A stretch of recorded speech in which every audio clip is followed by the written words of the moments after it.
मेरा प्यारा नबी कितना प्यारा नबी তাদের সাথে অনুগ্রহ করো। এই জন্য আল্লাহ ইহসান নাকারা শব্দ আল্লাহ এখানে ব্যবহার করেছে। কিন্তু দেখা যায় বর্তমানে যুবকরা বিবাহের আগে পিতা মাতার সাথে অনুগ্রহ করে, বিবাহের পরে আর করে না। জোরে বলেন ঠিক কি? এ নবীর উম্মত, আমি একটা গানের মতো বলে থাকি, যদি এটা গান কিন্তু এটার মধ্যে শিকার কিছু আছে। তুমি তোমার পরিবারকে তুমি যতই ভালোবাসো না কেন যুবক বন্ধু, তোমার স্ত্রী তোমাকে ভালোবাসবে স্বার্থের বিনিময়ে, কিন্তু মা জননী তোমাকে আমাকে মোহাম্মত করে ভালোবাসে বিনা স্বার্থে। জোরে বলেন ঠিক? এ যুবক বন্ধু, তুমি কৃষি কাজ করে যখন মাঠে ঘাটের থেকে বাসায় আসবা, অফিস আদালত থেকে ডিউটি করে যখন তুমি বাসায় আসবা, ব্যবসা প্রতিষ্ঠান থেকে যখন তুমি বাসায় আসবা, মা জননী একবার তোমার আমার চেহারার দিকে তাকায়। মা জননী একবার তোমার আমার চেহারার দিকে তাকাবে।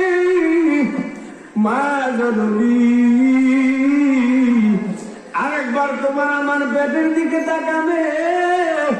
ও সন্তান, আয় আমার বাবা আব্দুল্লাহ, রে বাবা তোমার চেহারাটা তো বলে দেখা যায় কেন রে বাবা? সকাল বেলায় তুমি মনে হয় খানা খাও নাই বাবা, দুপুরের খানার টাইম পার হয়ে যাইতেছি রে বাবা। মা জননী এখন পর্যন্ত তোমার জন্য কারা মুখে দেই না। আসো বাবা, মায়ের সঙ্গে আসো, আগে দুইটা খেয়ে নাও, আগে দুইটা চারটা ভাত খেয়ে নাও, তারপরে তুমি গোসল সারিও রে বাবা। মা জননী এখন পর্যন্ত তোমার জন্য মুখে খাবার দেই নাই। এ নবীর উম্মত, এই যুবক বন্ধু তোমাদের হাতে ধরে পায়ে ধরে বলে যাই, আমি মাওলানা আবু সাইদ আব্বাসী তোমাদেরকে বলে যাই, বলার থেকে আসছি, কোনো ফালতু কথা বলার জন্য আসি নাই। যুবক বন্ধু, তুমি তোমার স্ত্রীকে যতই মহব্বত করো না কেন, ভালোবাসো না কেন, তুমি যখন শহর থেকে বাসায় আসবা, মা জননী চাবে তোমার আমার চেহারা দিবে। না জানি আমার সন্তানটা সকালে দুপুরে কিছু খাইছে কি খায় নাই, চেহারাটা বাবা তোমার তো মনে দেখা যায় কেন? মা জননী আরেকবার পেটের দিকে তাকাবে, বাবা তোমার পেটটা কেন পিঠের সঙ্গে লেগে গেল? কিন্তু তোমার স্ত্রী তোমার পরিবারকে তুমি তোমার বউকে যতই ভালোবাসো না কেন, তোমার চেহারার দিকে তাকাবে না।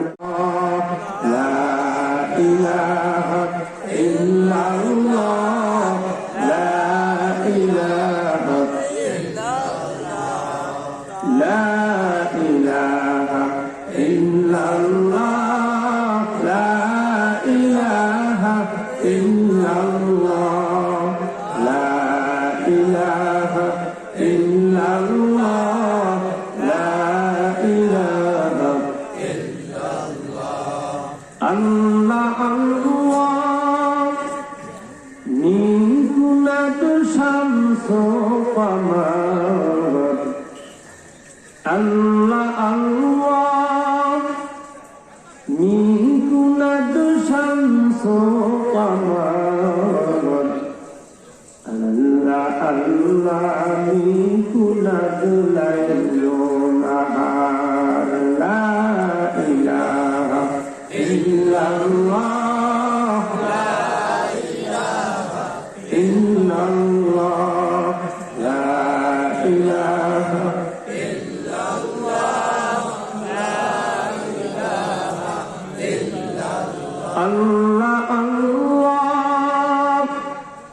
min dunad ardo bahar, Allah Allah min dunad ardo bahar, Allah Allah min dunad azro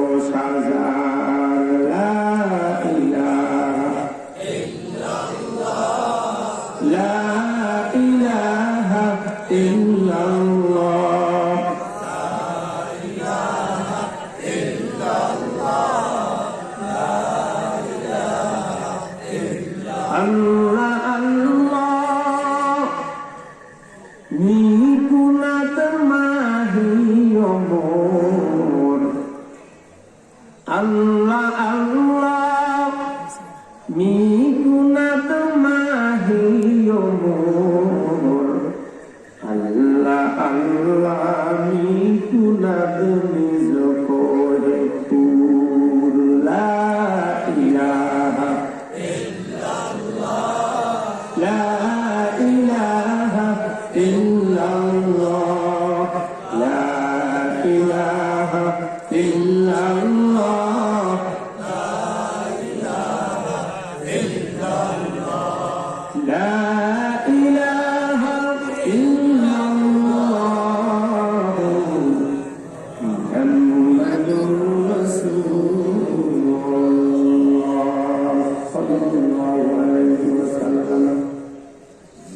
سبحانك لا علم لنا إلا ما علمتنا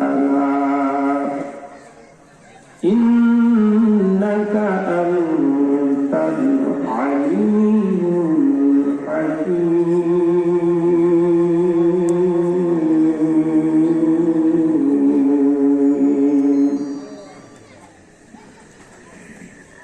الحمد لله ثم الحمد لله উপস্থিত পশ্চিম বলতা পারের বাড়ি বাইতুল নূর জামে মসজিদ কর্তৃক আয়োজিত ও যুব সমাজের উদ্যোগে মরহুমের আত্মার মাগফিরাতের কামনায় 13তম একদিনকে আয়োজন কোরআন মাহফিলের সমাপনী অধিবেশনের মহতারাম সভাপতি সাহেব, বিশিষ্ট আলেম দ্বীন, উস্তাদুল আসাতিজা, মুসলমানদের সেক্রেটার, মুসলমানদের মাথার মুকুট, ওয়ারাসাতুল আম্বিয়া, হযরতুল আল্লাহ জনাব আল-হাফিজ মাওলানা আজহারি সাহেব, উপস্থিত পত্র মাহফিলের পরিচালক, বিশেষ অতিথি জনাব আল-হাফিজ মাওলানা নুরুল ইসলাম আনসারী সাহেব, জিগার হযরত উলামায়ে কেরাম, উপস্থিত মুরব্বিয়ানে আযম, উপস্থিত ব্রাদারায়ে ইসলাম সমবাসী যুবক বন্ধুরা, অদূরে অবস্থানরত আবেদা জাহেদা প্রধানশীল সম্মানিত মুহতারামা মা ও বোনেরা ও মেয়েরা, উপস্থিত রসুলের সাল্লাল্লাহু আলাইহি ওয়াসাল্লামের শত শত মাসুম মায়েরা, আল্লাহ পাকের দরবারে লাখো কোটি শুকর যে মহান রব্বুল আলামিন আপনাদেরকে আমাকে অত্যন্ত মায়া করে, দয়া করে, ভালোবেসে এই ফিতনা ফাসাদের জমানায় আশিকিন জাহিলিনদের মজলিসে, আল্লাহওয়ালাদের মজলিসে, কোরআন হাদিসের আলোচনার মজলিসে, বেহেশতের বাগানে আসার, বসার, বলার এবং শোনার তৌফিক এনায়েত করলেন। সেই মহান রব্বুলের কৃতজ্ঞতা স্বরূপ যার শব্দ আগে যার ফলে অন্তরস্থ থেকে কালিমাত শুকর আদায় করি, জোরে সোরে বলি আলহামদুলিল্লাহ। মুহতারাম হাজিরিন, আল্লাহ রাব্বুল আলামিন কুদরতি পায় লাখো কোটি সুজুদ। যে মহান রব্বুল আলামিন আপনার প্রতি, আমার প্রতি, আপনাদের প্রতি অত্যন্ত ইহসান করছেন, দয়া করছেন। গত বছর মাহফিলের সিজন শেষ পর্যায়ে করোনা মহামারীর চতুর্দিকে আওয়াজ, চতুর্দিকে এই করোনার মহামারীর আতঙ্ক, এরপরে লকডাউন, আমাদের সকলের অন্তরে একটাই থেকে চিন্তা ভাবনা ছিল যে আবার এই দিনের মজলিস এরকম তাফসীর মাহফিল হবে কিনা, এরকম একটা চিন্তা আমাদের আছিল কিনা। আর মনে হয় যেন যেহেতু সরকারিভাবে নিষেধ যে 3 জন লোক এক জায়গায়, সরকারি ঘোষণা অন্তত একজন লোক থেকে একজন লোক 3 ফুট দূরে দূরে অবস্থান করতে হবে। এমন যারা এই আইনকে যারা মানে নাই, পুলিশ, বিডিআর, আনসার, মিলিটারি, বিভিন্ন বাহিনীর হাতে মাইরও খেতে হয়েছে। খাইছে কি খাইছে? একদিন আমাদের গোলার ভুঙ্গিহাট বাজার আছে, এলো পাতালি মাঠ, এলো পাতালি কেন জমা হয়ে? তো আল্লাহ তাআলা আমাদেরকে এই মজলিসে আবার সেই জোরে মিলে বসার জন্য আল্লাহ তাআলা কবুল করলেন। আল্লাহ পাক আমাদের বসার সুযোগ করে দিলেন, এই জন্য আমরা খুশি না বেজার? আসলে দিন মজলিস থেকে করোনা ছড়াইতে পারে না। আল্লাহ রাসূল হাদিসের মধ্যে বলেন, সোয়াসে বলতে কোনো রোগ নেই। কথাটা বুঝতে পারি? সোয়াসে বলতে কোনো রোগ নেই। আর এই কথা যখন আমাদেরকে আমি যখন দাওরায়ে হাদিস করতেছি, টাইটেল করতেছি, তো হুজুরে আবার এই হাদিসটার ব্যাখ্যা এভাবেই দিয়েছেন যে ডাক্তাররা বর্তমানে কিছু ইউনানি শিক্ষা বিদ্যা অর্জনকারীরা বলতে চায় যে সোয়াসে রোগ আছে। তো তাদের এই কথার উপরে আমার উস্তাদ বলতেছে, আমার প্রশ্ন, যদি সোয়াসে রোগী যদি থাকতো তাহলে প্রথম যারা হলো তার হলো কাকে? বুঝতে পারবেন কথাটা একেবারে সূক্ষ্ম, একদম সূক্ষ্ম কথা। আর্থিক মানবাদ থেকে সব কথা বাড়িতে নিয়ে যাইতে পারবেন।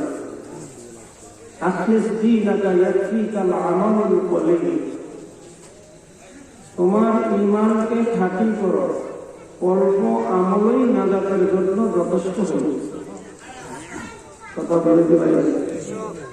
সোয়াসের রোগ যদি থাকতো তাহলে প্রথম যার হইল তার হলো কাটছে। তাহলে কি এই কথার হিসাবে আপনারা কি সোয়াসের রোগকে মানতে পারেন? সোয়াসের রোগ বলতে কিছু নেই। রোগ এটা আল্লাহ পাকের হুকুম, এটা আল্লাহ পাকের মাখলুক। কোন সময় কোন রোগ দিবেন সেটা আল্লাহ পাকের ফয়সালা। কার ফয়সালা? মোহতারাম নাযিরিন, এই তাফসীর মাহফিলের প্রচার এলাকার গ্রাম মহল্লার সকলের কানে পৌঁছেছে, কিন্তু সকলে আসতে পারছে না, আসতে পারে। আপনারা যারা আসতে পারছেন আপনারা খুশি না? খুশির আওয়াজ আসতে হয় না জোরে? আপনারা সকলে খুশি, কিন্তু ইবলিস শয়তান খুশি না। আমার এক শ্রেণীর মানুষ আছে, নামে মুসলমান, কামে চূড়ান্ত মুনাফিক, চূড়ান্ত ইসলামের দুশমন। এরা এই তাফসীর মাহফিল হোক এটা চায় না। জোরে বলেন ঠিক কিনা? আমার এক শ্রেণীর লোক আছে, এরা গান বাজনা শুনতে শুনতে, অশ্লীল অনুষ্ঠান শুনতে শুনতে এদের অন্তর নষ্ট হয়ে গেছে, কান বয়রা হয়ে গেছে। শুনতে শুনতে গান বাজনা, শুনতে শুনতে গান বাজনা আর অশ্লীল অনুষ্ঠান,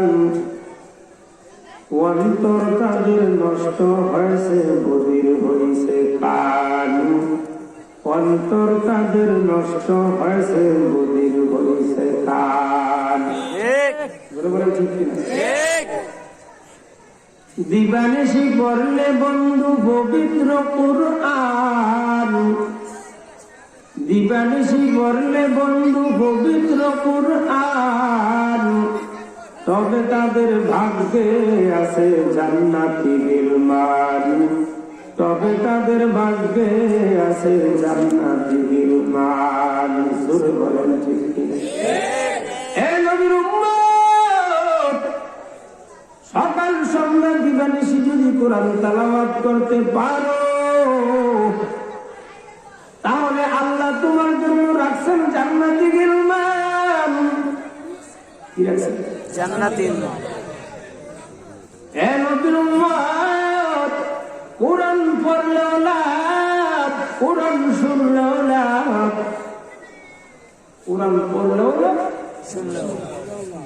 দিবানিশি পড়লে বন্ধু পবিত্র কুরআন, তবে তাদের ভাগ্যে আছে জান্নাতি গিলমান, তবে তাদের ভাগ্যে আছে জান্নাতি গিলমান।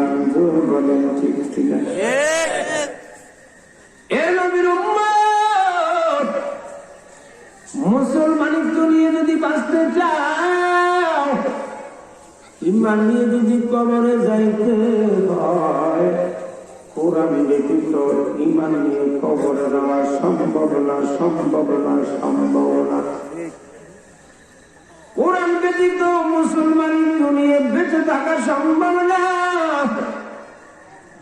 তুই কাজী মুসলমান তুই কাজী মুসলমান নিশ্চিত মুমকিন জুজুব কুরআন তুমি যদি বাঁচতে চাও হয় মুসলমান। আমার সাথে কত না তুমি যদি বাঁচতে চাও হয় মুসলমান, তুমি যদি বাঁচতে চাও হয় মুসলমান, বেঁচে থাকা সম্ভব নয় ব্যতীত কুরআন, বেঁচে থাকা সম্ভব নয় ব্যতীত কুরআন। জোরে বলেন ঠিক কিনা? এ নবীর উম্মত, ইউনানি বিদ্যা শিক্ষা করে আমাদের অন্তরে এখন কোরআনের মনোভাব নাই, কোরআনের আজমত কোরআনের গুরুত্ব আমাদের অন্তরে নাই। এ নবীর উম্মত ইউনানি বিদ্যা শিক্ষা বর্জন করার দ্বারা মানুষ ইমান থেকে খারাপ, মুসলমানের থেকে খারাপ হয়ে যায়। কথা বলছেন না? ইউনানি বিদ্যার শিক্ষা অর্জন করার দ্বারা মুসলমানের সন্তানরা মিথ্যা কথা শিক্ষা অর্জন করে। ইউনানি বিদ্যার শিক্ষার দ্বারা মুসলমানের সন্তানরা, আদরের সন্তানরা মিথ্যা কথা শিক্ষা অর্জন করে। আমার কাছে তার দলিল আছে। স্কুলের ক্লাস 2 বাংলা বইয়ের একটা কবিতা দেখেন, এই কবিতাটার মধ্যে মিথ্যা কথা ছাড়া কিছু আছে। এক যে আছে মজার দেশ সব রকমে ভালো, রাত্রিতে বেজায় রোদ দিনে চাঁদের আলো। কথাটা সত্য না মিথ্যা? এখন পড়া প্রচন্ড রোদ, এই জন্য চান্দি টাঙাইছে না। আগামী দিন বন্ধর করে জানান কবিতা কে কয়? এক যে আছে মজার দেশ সব রকমের ভালো, রাত্রিতে বেজায় রোদ দিনে চাঁদের আলো। আকাশে তা সবুজ বরণ গাছের পাতা নীল, আকাশে তা সবুজ বরণ গাছের পাতা নীল, ডাঙ্গায় চড়ে রুই কাতলা জলের মাঝে ছিল, ডাঙ্গা চড়ে রুই কাতলা জলের মাঝে ছিল। সত্য কথা মিথ্যা কথা? আমাদের গাছের পাতাগুলি নীল, আকাশ সবুজ, কবিতা কি বলতেছে? মন্ডা মিঠাইতে তুলসাটা ঔষধ লাগে ভালো, মন্ডা মিঠাইতে তুলসাটা ঔষধ লাগে ভালো, অন্ধকারটা সাদা দেখায় সাদা জিনিস কালো, অন্ধকারটা সাদা দেখায় সাদা জিনিস কালো। খেজুর গাছের রসের নাস্তা সুরা লাগে, তিতা লাগে, ঔষধ বলে ভালো লাগে।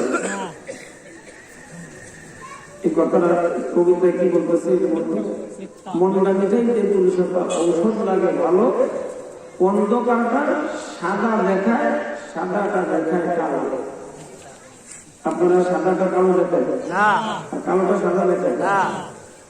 ছেলেরা সব খেলা ফেলে বইলে বসে পড়ে, পায়ে সাথী ধরে লোকে হাতে হেঁটে চলে, পায়ে সাথী ধরে লোকে হাতে হেঁটে চলে। আপনারা ছাতা ধরেন পা দিয়া? কবিতা কি বলতেছে? মজার দেশের মজার কথা বলবো কত আর, মজার দেশের মজার কথা বলবো কত আর, চোখ খুললে যায় না দেখা বুঝলে পরিষ্কার, চোখ খুললে কিছুই দেখে না, চোখ আটকালে পর পর পরিষ্কার।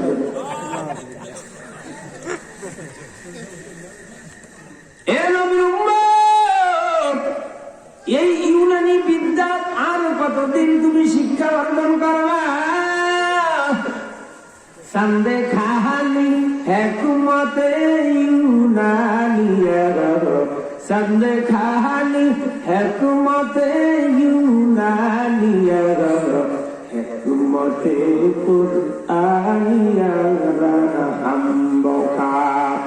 আর কতকাল পড়বে তুমি ইউনানি বিজ্ঞান, আর কতকাল পড়বে তুমি ইউনানি বিজ্ঞান, আজি তুমি শিখে নাও বিজ্ঞানময় কোরআন, আজি তুমি শিখে নাও বিজ্ঞানময় কোরআন। এ নবীর উম্মত প্রশ্ন করতে পারেন, হুজুর বিজ্ঞানময় কোরআন পড়লে কি লাভ, ইউনানি বিদ্যা কেন পারব না? তার ডকুমেন্ট প্রমাণ আমি আগে দিলাম। ইউনানি বিদ্যার শিক্ষা অর্জন করার দ্বারা মুসলমানের সন্তানরা মিথ্যা কথা শিখে নবীর উম্মত।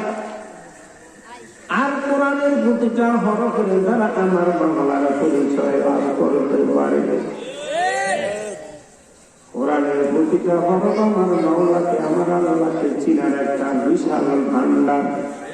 আরবে হারবার রাসতে দরবার মাআনি, আরবে হারবার রাসতে দরবার মাআনি, মাআনি দর মাআনি দর মাআনি। আল কোরআনের মাঝে আছে যত সব অক্ষর, আল কোরআনের মাঝে আছে যত সব অক্ষর, প্রতি হরফ মাওলা সিনার বিশাল এক ভান্ডার, প্রতি অক্ষর আল্লাহ সিনার বিশাল এক ভান্ডার। এ নবীর উম্মত, আমি যে শেরগুলি বললাম কবিতা আকারে, ওই শেরগুলির অর্থ বলে দিলাম। লক্ষ লক্ষ টাকা ব্যয় করে বক্তা না হয়, শের বলে বাংলা অর্থ বলে না। তাহলে শ্রোতারা কি বুঝলো? বক্তায় মনে হয় আরবি ফার্সি উর্দুতে মনে হয় আমাদের গালি গালাজ করে দিয়েছে। আল কোরআনের মাঝে আছে যত সব অক্ষর, আল কোরআনের মাঝে আছে যত সব অক্ষর, প্রতি হরফ আল্লাহ সিনার বিশাল এক ভান্ডার, প্রতি অক্ষর আল্লাহ সিনার বিশাল এক ভান্ডার। জোর বলেন ঠিক কিনা? এ নবীর উম্মত, এই জন্য কোরআনের বাতিল সম্পর্কে কিতাবের মধ্যে এসেছে, নবীর উম্মত তাওরাত জাবর ইনজিলের মধ্যে যা কিছু আছে তা আছে কোরআনের মধ্যে। গোটা কোরআনের মধ্যে যা কিছু আছে তা আছে কোরআনের শুরুতে সূরা ফাতিহার মধ্যে। গোটা ফাতিহার মধ্যে যা কিছু আছে তা আছে ফাতিহার শুরুতে বিসমিল্লাহর মধ্যে। গোটা বিসমিল্লাহর মধ্যে যা কিছু আছে তা আছে বিসমিল্লাহর নিচে বা নোক্তার ভিতরে। বারো নিচে নোক্তা কয়টা? ধরে বলে একটা। আমার আল্লাহ কয়জন? একজন। এ নবীর উম্মত তাহলে বিজ্ঞানময় কোরআনের হরফের দ্বারা আমার বাংলার পরিচয় লাভ করা যায়। বরদম সামাদুল আন সিফাতিল খালকি বারিয়ুন, বরদম সামাদুল আন সিফাতিল খালকি বারিয়ুন, রব্বুল আযালিয়ুল খালাকাল খালকা কামালা, রব্বুল আযালিয়ুল খালাকাল খালকা কামালা। মাখলুকাতের গুণ হতে পাক একক বেনিয়াস, মাখলুকাতের গুণ হতে পাক একক বেনিয়াস। অনাদি অনন্ত রহম পূর্ণাঙ্গ তার কাজ, অনাদি অনন্ত রহম পূর্ণাঙ্গ তার কাজ। জোরে বলেন ঠিক কিনা? এ নবীর উম্মত, আমরা এমন এক আল্লাহর উপরে ঈমান এনেছি। এ নবীর উম্মত, আমার আল্লাহর নাম লেখতে আলিফ লাম লাম হা লাগে কি লাগে না? নবীর উম্মত, আল্লাহর শুরু থেকে যদি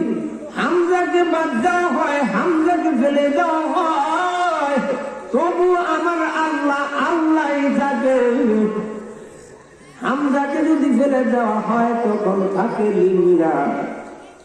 লিল্লাহকে লিল্লাহি মা ফিস সামাওয়াতি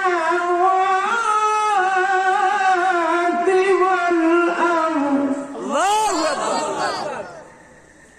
লিল্লাহি মা ফিস সামাওয়াতি ওয়াল আরদ। আসমান এবং জমিন কার জন্য? আসমান এবং জমিন কার? আসমান এবং জমিনের রাজত্ব কার? তাহলে লিল্লাহকে লিল্লাহকে হে নবীর উম্মত, আল্লাহর লিল্লাহ থেকে যদি প্রথম নামকেও বাদ দেওয়া হয়, প্রথম নামকেও যদি ফেলে দেওয়া হয়, তাহলে তাকে কি লাহু? কি থাকে? লাহু কে? লাহু মা ফিস সামাওয়াতি ওয়াল আরদ। তাহলে লাহু কে? লাহু মা ফিস সামাওয়াতি ওয়াল আরদ। আসমান এবং জমিন কার জন্য? আসমান এবং জমিনের সৃষ্টিকর্তা কে? এ নবীর উম্মত, এ মুসলমান ইমানদার, দ্বিতীয় লামকেও যদি ফেলে দেওয়া হয়, দ্বিতীয় লামকেও যদি বাদ দেওয়া হয়, থাকে শুধু শুধু কেবলমাত্র হুকে। বলেন আল্লাহ।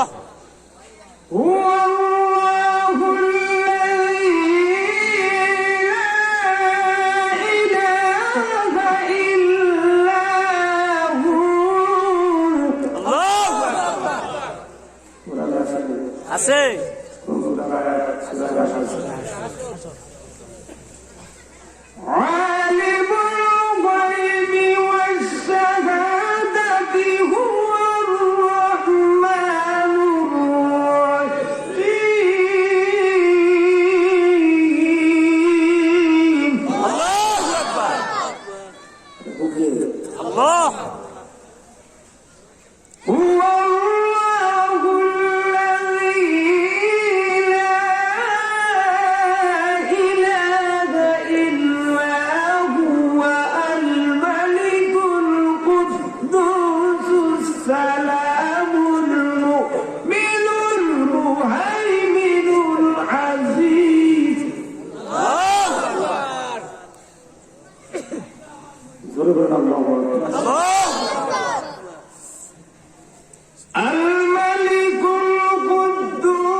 আছে।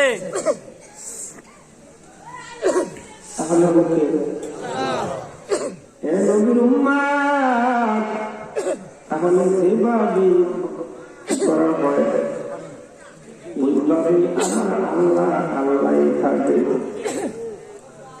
যেভাবেই হয় ওইভাবে আমার আল্লাহ আল্লাহই থাকে নবীর উম্মত। কিন্তু আমাদের দেশের মুশরিকরা এই সমস্ত দেবদেবীর পূজা করে, ধরেন 10,000 পূজা করে, 10,000 দুইটা ভেঙে যায়, 10,000 টাকা ভেঙে কি হবে? 18 কি হবে? 18 হবে না? আরো একটা হাত যদি ভেঙে যায় 10,000 টাকা। হে নবীর উম্মত, এমন এক আল্লাহর উপরে ঈমান আনলাম, আমার আল্লাহ অতীতে ছিল, বর্তমানে আছে, ভবিষ্যতে থাকবে কি থাকবে না? আল আউয়ালু ওয়াল আখিরু ওয়াল যাহিরু হাক্কা, আল আউয়ালু ওয়াল আখিরু ওয়াল যাহিরু হাক্কা, ওয়াল বাতিনু মাওলায়া ওয়ালা কিলা ওয়া ক্বালা, ওয়াল বাতিনু মাওলায়া ওয়ালা কিলা ওয়া ক্বালা।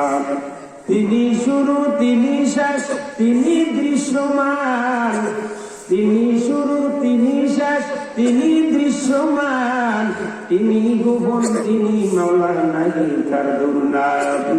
তিনি গোপন, তিনি মাওলা নাহি তার দুর্নাম। গুরু বলেন ঠিক কি? এ নবীর উম্মত, আল্লাহ রাব্বুল আলামিন বলেন, এ নবীর উম্মত, আমি আমার খুতবার মধ্যে কোরআন শরীফের 15 নম্বর পারা, 17 নম্বর সূরা, পারা নম্বর কত? 15 নম্বর পারা, 17 নম্বর সূরা। সূরাটার নাম হলো সূরা বানী ইসরাঈল। কি নাম?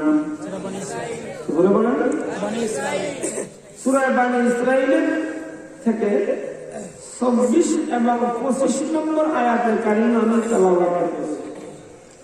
কত নম্বর আয়াত? 24 এবং 25 নম্বর আয়াতের কারিমার মধ্যে আল্লাহ তাআলা আমাদেরকে কি ফয়সালা দিয়েছেন, কি হুকুম করেছেন, আমরা সকলে রাজি?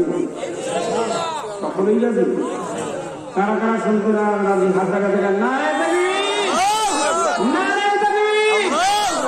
আল্লাহ কবুল করেন। وَقَضَى رَبُّكَ أَلَّا تَعْبُدُوا إِلَّا إِيَّاهُ وَبِالْوَالِدَيْنِ إِحْسَانًا। ইয়া রাসূলুল্লাহ, ইয়া হাবিবাল্লাহ, নবী গো, আপনার রবের ফয়সালা, আপনার রবের ফয়সালা, আল্লাহ তাআবুদু, এ বান্দা তোমরা আমি আল্লাহকে ব্যতীত অন্য কারোর সামনে মাথা নত করবা না, করবা না, করবা না। ইবাদত করতে হবে কার? আল্লাহ। জোরে বলেন আল্লাহ তাআবুদু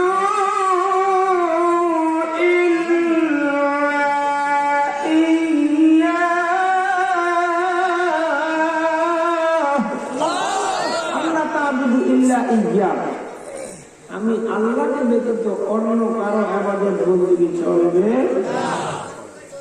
কার হুকুম? হে নবীর উম্মত, আল্লাহ বলেন আমার ব্যতীত অন্য কারো ইবাদত চলবে না। হে নবীর উম্মত, সিজদা হলো আল্লাহর হক। সিজদা কার হক? খুব মনোযোগ সহকারে শুনুন, কথাগুলো অত্যন্ত গুরুত্বপূর্ণ। সিজদা কার হক? সিজদা হলো আল্লাহর হক, কিন্তু এখন সিজদা মসজিদে আল্লাহর জন্য করে না, সিজদা করে মাজারে। এ নবুয়্বত গেলাপ হলো খানায় কামার হক, এখন ওই গেলাপ ঝুলায় মাজারে। চুমু খাওয়া হজরে আসওয়াদের হক, চুমা দেওয়া এটা হজরে আসওয়াদের হক, কিন্তু হজরে আসওয়াদকে চুমা করে না, এখন মাজারেতে চুমা খায়।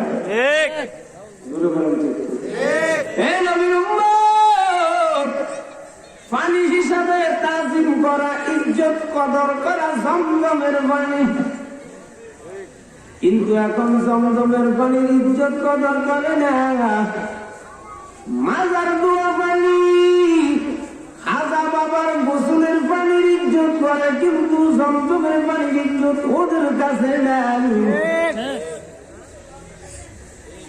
পানি হিসাবে ইজ্জত কদর করার পানি হলো কোনটা?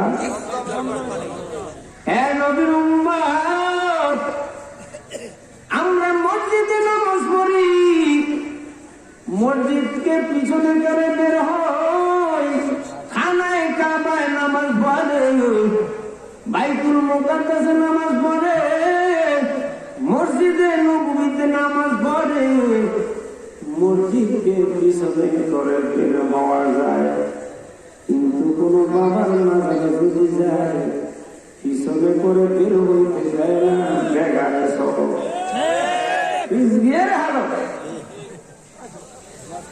ঠিক কিনা? এ নবীর উম্মত, মুকাদ্দাসের চাইতে মসজিদ নববীর চাইতে আমাদের মসজিদের চাইতে বুঝি বাবার মাজারের দাম ইজ্জত বেশি হয়ে গেল? কুল্লু বিদআতিন দালাল ওয়া কুল্লু দালালাতিন ফিন্নার। প্রত্যেক বেদাতি হলো গুমরাহি, আর প্রত্যেক গুমরাহি হলো পথভ্রষ্টতা। কুল্লু দালালাতিন ফিন্নার, আর প্রত্যেক পথভ্রষ্টতা হলো জাহান্নামী। এ নবীর উম্মত, বর্তমান মাসটা হলো রজব মাস। কি মাস? জোরে বলেন। এ নবীর উম্মত, এই রজব মাস সম্পর্কে আল্লাহ রাব্বুল আলামিন সূরা তাওবার 36 নম্বর আয়াতের মধ্যে বলেন, ইন্না ইদ্দাতাশ শুহুরি ইনদাল্লাহি 12 শাহরা মিনহা আরবাতুন হুরুম। হে নবীর উম্মত, আল্লাহ বলেন আমার কাছে বছর গণনা করার জন্য বান্দা তোমাদের জন্য কোরআনে আমার কাছে 12টি মাস রয়েছে।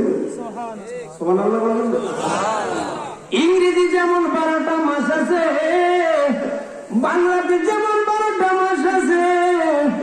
এ নবীর উম্মত, আল্লাহ বলেন ইন্না ইদ্দাতাশ শুহুরি ইনদাল্লাহি 12 শাহরা। আমি আল্লাহর কাছে বান্দা তোমাদের বছরের হিসাব নিকাশ করার জন্য 12টি মাস আছে। তার মধ্যে থেকে 4টা মাস হলো খুব দামি মাস, ইজ্জতের মাস, সম্মানের মাস, মর্যাদাশীল মাস। কয়টা মাস? 4টা মাস বড় দামি। আল্লাহ বলেন, এ আমার বান্দা বান্দিরা, তোমরা এই 4টি মাসের মধ্যে, কয়টা মাসের মধ্যে? এই 4টি মাসের মধ্যে তোমরা কি করিও না, তোমাদের নফসের উপরে তোমরা কি করিও না, জুলুম করিও না। কথা বলেন নাই? তোমরা তোমাদের নফসের উপরে জুলুম করো। তোমরা এই 4টি মাসে তোমরা তোমাদের নফসের উপরে জুলুম করিও না। এই দেখেন সূরা তাওবা 10 নম্বর পারা 9 নম্বর সূরা। ইন্না ইদ্দাতাশ শুহুরি ইনদাল্লাহি 12 শাহরান ফি কিতাবিল্লাহি ইয়াওমা খালাকাস সামাওয়াতি ওয়াল আরদ। আল্লাহ বলেন, বান্দা আমার কাছে বছরের হিসাবের জন্য 12টি মাস রয়েছে। ইয়াওমা খালাকাস সামাওয়াতি ওয়াল আরদ, যেই দিন থেকে আমি আল্লাহ আসমান এবং জমিন পৃথিবী সৃষ্টি করেছি, ওই দিন থেকে 12টি মাসে আমি আল্লাহ বছর সৃষ্টি করে দিয়েছি। 12টা মাসে আমি আল্লাহ মিন্না আরবাতুন হুরুম। এই 12টি মাসের মধ্যে 4টি মাস বড় দামি মাস, 4টা মাস বড় ইজ্জতের মাস, সম্মানী মাস, দামি মাস। কথা বলছেন না? আরবাতুন হুরুম আল্লাহ বলেছেন। এ নবীর উম্মত, এবার আমাদের জানা দরকার ওই 4টা মাস দামি মাস। সেই 4টা মাস কোন কোন মাস? জিলহজ, জিলহজ, মুহররম আর রজব। কথা বলছেন না? কটা মাস? এই 4টা মাস আল্লাহর কাছে বড় দামি মাস, সম্মানী মাস, মর্যাদাশীল মাস। কয়টা? জিলহজ, জিলহজ, মুহররম, রজব। কথা বলেছেন? আল্লাহ বলেন যালিকা দীনুল কাইয়িম। যালিকা দীনুল কাইয়িম, এটাই হলো প্রকৃত দিন। এটাই কি? প্রকৃত দিন, সত্যিকারের দিন, সঠিক দিন। ওয়ালা তাযলিমু ফীহিন্না আনফুসাকুম। এ আমার বান্দা বান্দীরা, একটু মেহরবানি করে সামনে আগে বসেন। আমি যদি সামনে আগে অন্য মুসলমান ভাইকে বসার জায়গা করে দিই, আল্লাহ তাআলা আমার জন্য জান্নাতের জায়গার ব্যবস্থা করে দিবেন। মেহরবানি করে যারা পিছনে ভাইরা দাঁড়িয়ে আছেন, মেহরবানি করে বসে পড়েন। অত্যন্ত গুরুত্বপূর্ণ কথাগুলি খুব মনোযোগ সহকারে শোনেন। হইতে পারে এই কথাগুলি আমাদের পরকালে নাজাতের জন্য যথেষ্ট হইতে পারে কিনা। আল্লাহ বলেন ওয়ালা তাযলিমু ফীহিন্না আনফুসাকুম। হে আমার বান্দা বান্দীরা, তোমরা কি করিও না এই মাসে, তোমরা তোমাদের নফসের উপরে তোমরা জুলুম করিও না। মুফাসসিরিনে কেরাম বলেন হাদিস শরীফের মধ্যে এসেছে নবীর উম্মত মুহাদ্দিসিনে কেরাম এই আয়াতের ব্যাখ্যা দিয়েছেন এই 4টা মাসের যে যত বেশি ইবাদত করবে নফল রোজা নামাজ যত বেশি বেশি আদায় করবে বাকি মাসগুলিতেও সে বেশি বেশি নেক আমল করতে পারবে। কথা বুঝলেন না? আল্লাহ নবী হাদিসের মধ্যে বলেন মান সামা 27 ফি রজব। আল্লাহ নবী বলেন যে এই ব্যক্তি নাকি এই রজব মাসের 26 তারিখ দিবাগত রাত্রি গেছে খেয়ে 27 তারিখের রোজাটা রাখবে। এই মাসের এই চাঁদের 26 তারিখ দিবাগত রাত্রি সে 27 তারিখের রোজাটা রাখবে। আল্লাহ রসুল বলেন কাতাবাল্লাহু লাহু 60 শাহরা, আল্লাহ তাআলা তাকে 60 মাস রোজা রাখার সওয়াব দান করবেন। কত মাস? এ নবীর উম্মত এই আয়াতে আল্লাহ বলেন ওয়াকাতিলুল মুশরিকিনা কাফা।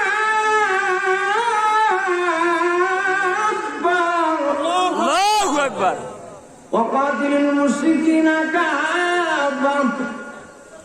আমার বান্দা বান্দীরা তোমরা এই মাসগুলিতে মুশরিকদেরকে সমবেত ভাবে কি করো? হত্যা করো। কামা ইউকাতিলুনাকুম কাফা, যেমনি ভাবে মুশরিকরা তোমাদেরকে সমবেত ভাবে কি করে কতল করে। ওয়ালামু আন্নাল্লাহা মা'আল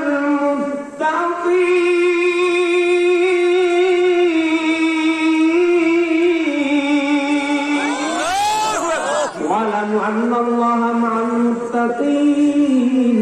আল্লাহ বলেন বান্দা তোমরা জেনে না, তোমরা জানিয়া রাখো আল্লাহ মুত্তাকিন, নিশ্চয়ই আমি আল্লাহ মুত্তাকিনদের সাথে আছি। আল্লাহ কাদের সাথে আছেন?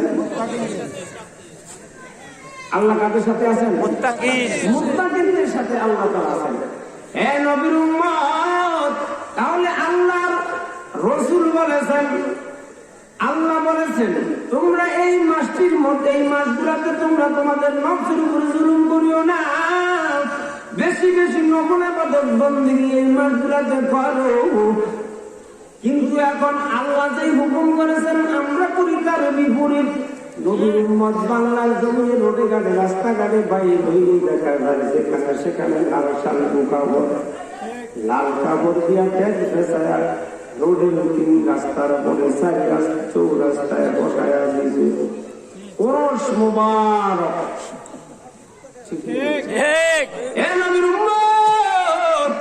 মাস হিসাবে এই বয়ানই বেশি আমার কাছে বেশি প্রয়োজন মনে হইতেছে। জোরে বলেন ঠিক? আল্লাহ বলতেছেন তোমরা তোমাদের নফল যে মাসগুলিতে শুরু করে না, বেশি বেশি করে নফল ইবাদত বেশি বেশি করো। এখন আমরা এই মাসে কি করি? ওরস মুবারক।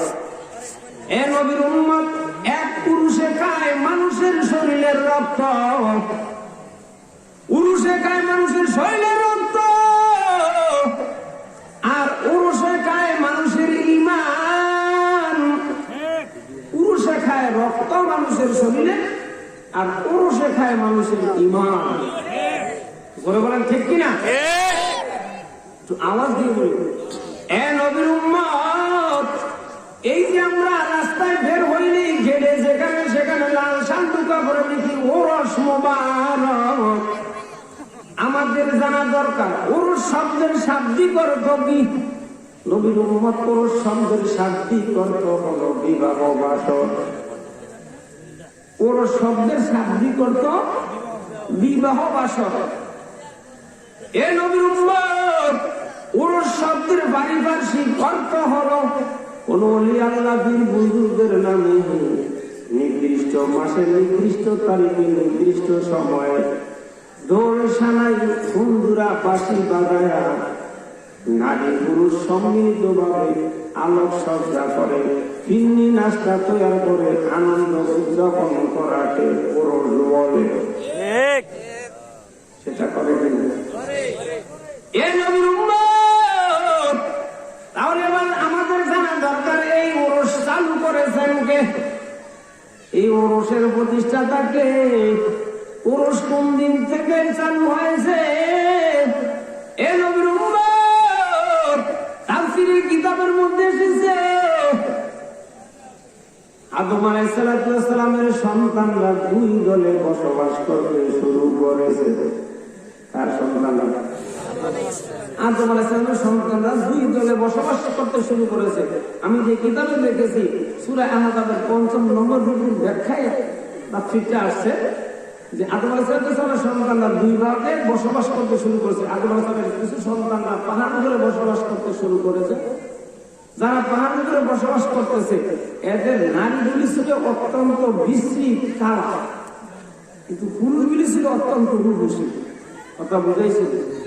পাহাড়ের উপরে যারা আদমের সন্তান বসবাস করতো এদের পুরুষগুলি ছিল অত্যন্ত সুন্দর, আর নারীগুলি ছিল কি? কুৎসিত, বিশ্রী। কিন্তু আদমের সন্তান যারা নিচে সমতল ভূমিতে বাস করত, নবীর উম্মত, তাদের নারীগুলি ছিল অত্যন্ত রূপসী, পুরুষগুলি ছিল অত্যন্ত বিশ্রী কালো কদাকার।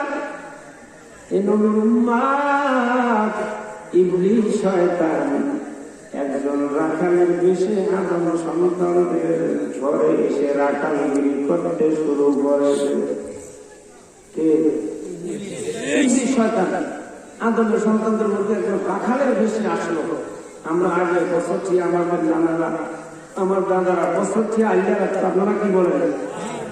আল্লাহ রাখতো। এই ইবলিস শয়তান এসে আদমের সন্তানদের মধ্যে আল্লাহ বিক্রম শুরু করিয়া রাখালের বেশে রাখালগিরি করতেছে। এই সুযোগে ইবলিস শয়তান বানাইল একটা বাঁশি। কি বানাইল? বাঁশি বানাইল। ইবলিস শয়তান বাঁশি বানায়া দিল কুকিলার সুরে বাঁশিতে টান। ইবলিস শয়তান কুকিলার সুরে দিল বাঁশি টান। বাঁশির টানের সাথে সাথে আদমের সন্তান যারা পাহাড় উপরে ছিল এরা বাঁশির সুরে নিচে চলে আসছে। আসলেই এখন ইবলিস শয়তানের বাঁশির সুরে এখন নারী পুরুষ হয়ে গেছে সমান। কথা বোঝেন না? নারী পুরুষ এখন জগা খিচুড়ি হয়ে গেছে ইবলিস শয়তানের বাঁশির সুরে। কুকুরের পুরুষ যারা ছিল এরা চিন্তা ভাবনা করলো নিচে আইসা দেখেছে কি তার দামে ঘর করতে হবে। আমরা উপরে যে দুনিয়া ঘর সংসার করি গুন্ডি নিচে গুন্ডি, সে গুন্ডি প্রথম বলি শুনবি। এ নবীর উম্মত, ওই যে ইবলিস শয়তানের বাঁশির টানে আদমের সন্তানদের মধ্যে জগা খিচুড়ি হয়ে গেছে। যারা রূপসী পুরুষ ছিল, রূপসী নারীদের প্রতি তাদের নজর পড়ে গেছে। নবীর উম্মত মাজারের মধ্যে এরকম দোল সানাই হারমোনি বাজায় নারী পুরুষ সমান হয়ে যায়। ওই দিন থেকে এই ওরস শুরু হয়। তাহলে এই ওরসের প্রতিষ্ঠাতা হলো ইবলিস শয়তান। এই ওরসের প্রতিষ্ঠাতা কে? ইবলিস শয়তান। এ নবীর উম্মত, এই মাজারে যারা সেজদা করবে, ওই মাজারে যারা গরু ছাগল জবাই করে খায়, এই নবীর উম্মত ওই ওরসের তবরক যারা খায়, আমি কোরআন দিয়া দলিল দিয়া দিয়ে দিব, ওই ওরসের কোন তবরক খাওয়া কোন মুসলমান ইমানদারের জন্য হারাম হারাম হারাম। নবীর উম্মত, আল্লাহ বলেন হুররিমাত আলাইকুমুল মাইতাতু ওয়াদ দামা ওয়া মা উহিল্লা লিগাইরিল্লাহ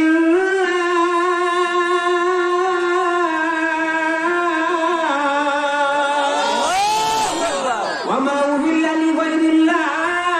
আল্লাহ বলেন বান্দা, আমার নাম বাদ দিয়ে কোন খাজা বাবার নামে, কোন প্রতিমার নামে, কোন মাতলুকের নামে যদি গরু ছাগল জবাই করে খাওয়া হয়, ওয়া মা উহিল্লা লিগাইরিল্লাহ, ও বান্দা, আমার নাম বাদ দিয়া কোন মাখলুকের নামে যদি গরু ছাগল জবাই করা হয়, ওই গরু ছাগল খাওয়া হুরমাত তোমাদের জন্য আমি আল্লাহ হারাম করে দিয়েছি, হারাম করে দিয়েছি। তাহলে মাজারে তো খাজা বাবার নামে গরু জবাই হয়, আল্লাহর নামে গরু জবাই করে না। ও মুসলমান, ওই মাজারের ওই গরুর জবাই দিত গোস্তের যেই তবারক বন্টন হয়, ওই গরুর গোস্ত খাওয়া নজরতে তুলিয়া মেঘনা নদী দিয়া বুড়ি গঙ্গা নদী দিয়ে মরা গরু ছাগল ভেসে যাওয়া, মরা গরু ছাগল খাওয়া, আর ওই পুরুষের মরা জবাই দিত গরুর গোনা কিছুটি খাওয়া সমান। কোরআন দিয়ে বলছি না মন করে বলছি? ওয়ামা উহিল্লা লিগাইরিল্লাহ।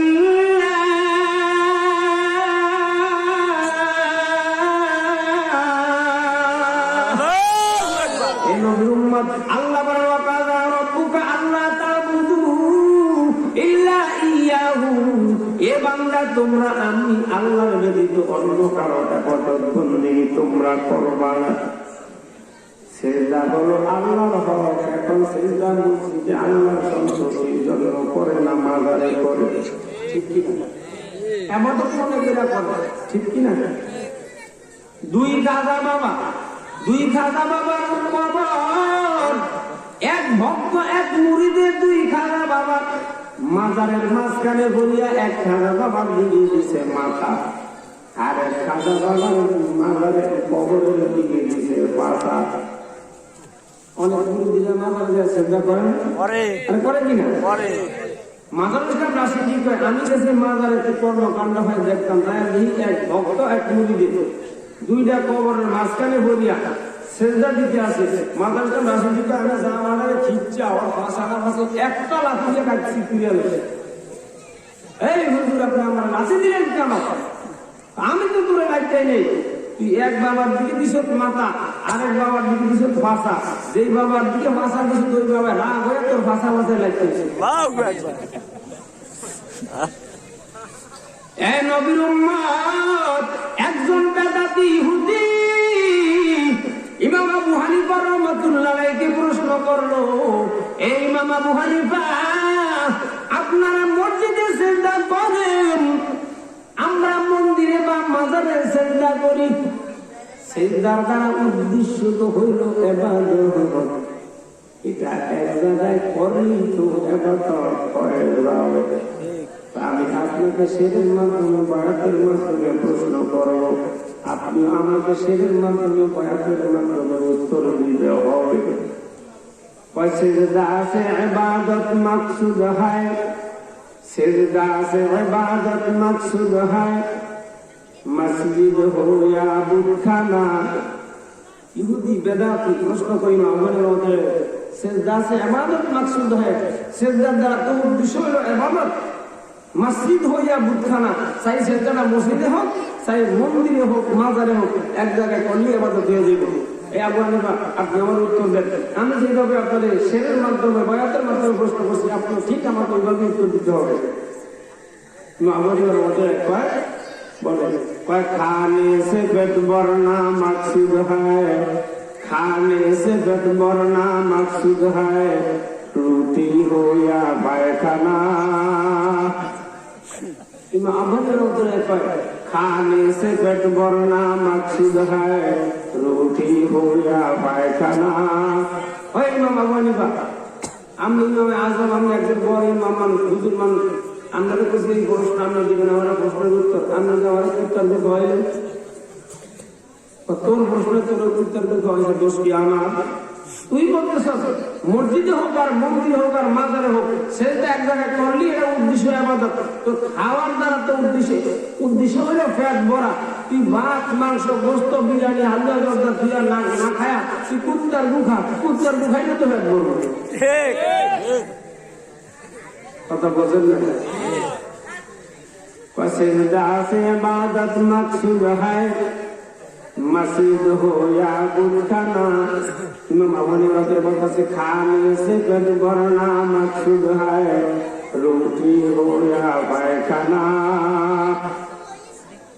খাওয়ার দ্বারা তুমি বিশ্ব পেট ভরো, ভাত না খায় কুত্তার মুখা নাই মানুষের মুখা, খালি তো পেট ভরবো। এ নবীর উম্মত, এ মুসলমান ইমানদার, ভালো করে শুনুন, ভালো করে শুনুন। ইমাম আবু হানিফা রাহমাতুল্লাহ বেদাতি ইহুদি আবার প্রশ্ন করলো, ইমাম আবু হানিফা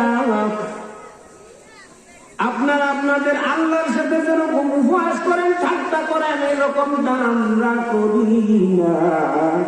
বলে কি উপহাস আমরা আমাদের আল্লাহর সাথে করি? আপনারা গরু ছাগল সবাই আল্লাহর নামে খান, আপনারা নিজেরা গরু ছাগল সবাই দেন আল্লাহর নামে খান, আপনারা নিজেরা। আমরা এরকমটা এরকম পাগলামি বিচরামি আমরা করি।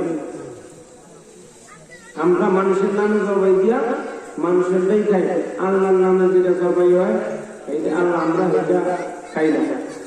কথা বলছেন, আল্লাহর নামে এরা খায় না। কথা বলছেন না? এই মামলার উত্তর দেন, উত্তর দিয়ে খবর টাকা আগে উঠু খাওয়াইছিল, কিছু খাওয়াই। কথা বলছেন না? আমরা আল্লাহর নামে জবাই করে এটা আমরা খাই কেন? এটা আমাদের অপরাধ দৃষ্টিতে, তোর নজরে। কথা বলছেন না? আল্লাহর নামে জবাই দিয়ে আমরা এটা খাই কেন? মানুষের নামে দিয়ে এরা খাইতাম। তো ঠিক আছে, এই এটা বেদাত ইহুদি, তুই কি ভাত খাস নি, খাবার খাস নি, খাই পানি খাস নি, তাও খাইতো। কিসের পানি খাস? টিউবওয়েলের পানি খাই। টিউবওয়েলের পানি, টিউবওয়েল বসেছে কে? টিউবওয়েল বসেছে কারা? মানুষের। টিউবওয়েল বসানো মানুষের বসানো টিউবওয়েলের পানি খাচ্ছে, আল্লাহর বসানো টিউবওয়েল পানি খায়। কথাটা বলছেন, প্রশ্নের উত্তরটা কেমন হইল? আল্লাহর বসানো টিউবওয়েলের পানি খা, আমরা আল্লাহর নামে জবাই দিয়া গরু কেন? আমরা নিজেরা খাইতে জন্য অপরাধ, তুই ভুল ধরলি। ঠিক আছে, তুই মানুষে আমরা আল্লাহর নামে জবাই দিয়া গরু খাই, এই জন্য আমাদের ভুল। তো ঠিক আছে, তোর লগে তো আল্লাহ টিউবওয়েল বসিয়ে দিছে, তুই মানুষের বসানো টিউবওয়েলের পানি না খাই, আল্লাহর বসানো টিউবওয়েলের পানি খা। আছে আর বেদাত জবাব ঠিক আছে কিন্তু। এ নবীর উম্মত, এই জন্য আল্লাহ বলেন ওয়াকাযা রাব্বুকা আল্লা তা'বুদু ইল্লা ইয়্যাহু ওয়া বিল ওয়ালিদাইনি ইহসানা।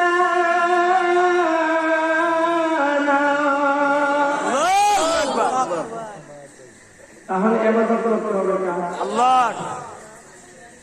এরপরে আল্লাহ বলেন ওয়া বিল ওয়ালিদাইনি ইহসানা।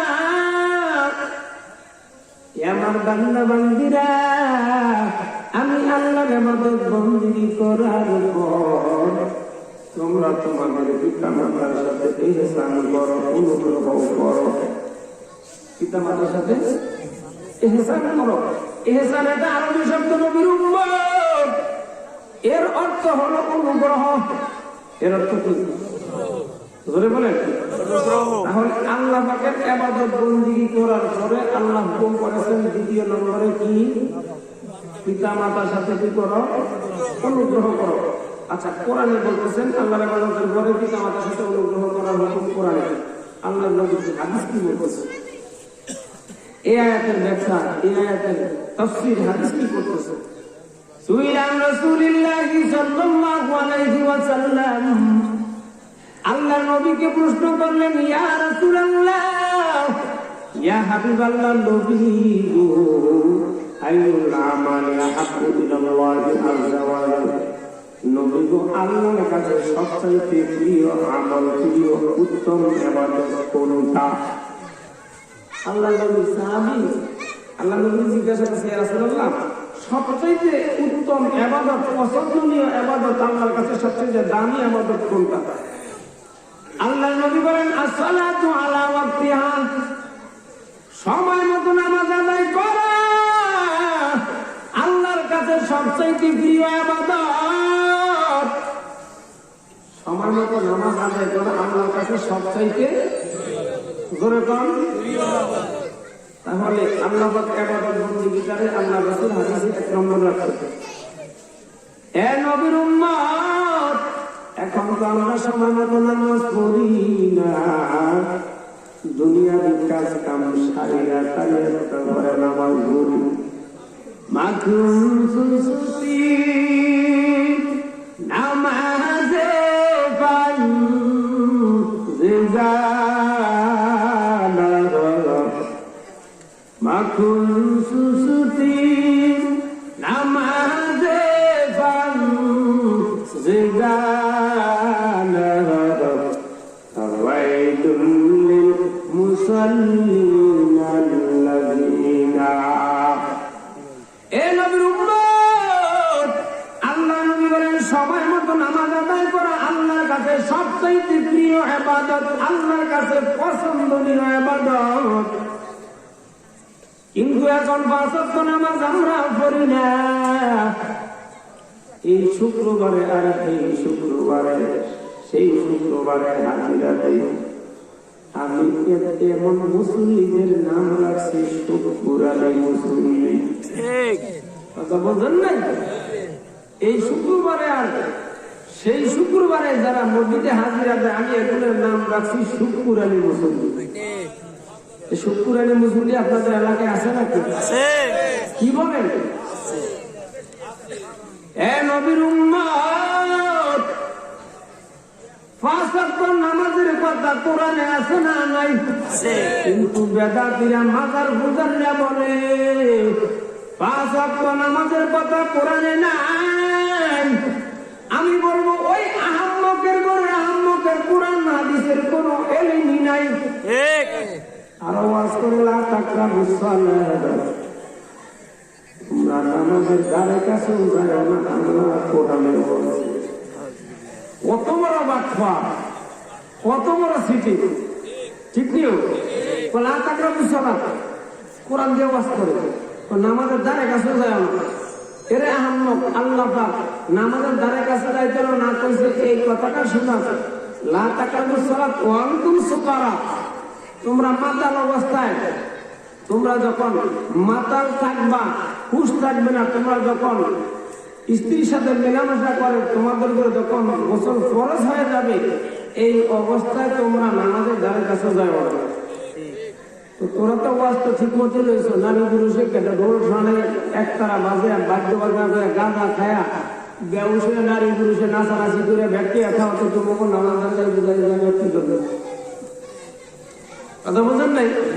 মাজারের মতো বাগলামে আছে, এক দলে টানতে আছে, আরেক দলে কাটতে হয়ে রয়েছে, আরেক দলে কোরআনে আল্লাহ তো ঠিক মতন বলছে। এ নবীর উম্মত, 5 ওয়াক্ত নামাজের কথা কোরআনে আছে না নাই? ওয়া আকিমুস সালাতা লিদুলুকিশ শামসি ইলা গাসাকিল লাইলি ওয়া কুরআনাল ফাজরি ইন্না কুরআনাল ফাজরি কানা মাশহুদা। আল্লাহু আকবার। 5 ওয়াক্ত নামাজের কথা আছে।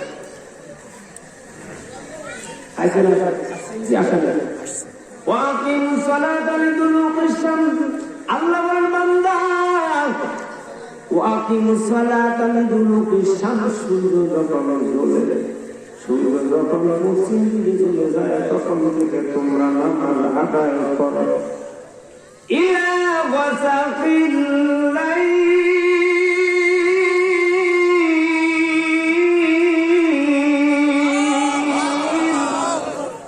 সূর্য ডোবা থেকে আরম্ভ করে ইলা গাসাকিল লাইল, রাত পর্যন্ত নবীর উম্মত দিনের নামাজ 2 ওয়াক্ত যোহর আর আসর। ইলা গাসাকিল লাইল, রাতের নামাজ হলো 2 ওয়াক্ত মাগরিব আর ইশা। 5 ওয়াক্ত নামাজের মধ্যে আল্লাহর কাছে সবচেয়ে উত্তম ওয়াক্ত হলো ফজরের নামাজের ওয়াক্ত। এই জন্য ফজরের নামাজের কথা মুস্তাকিল স্পেশাল আয়াতে আল্লাহ তাআলা হুকুম দিয়েছে। ওয়া কুরআনাল ফাজরি ইন্না কুরআনাল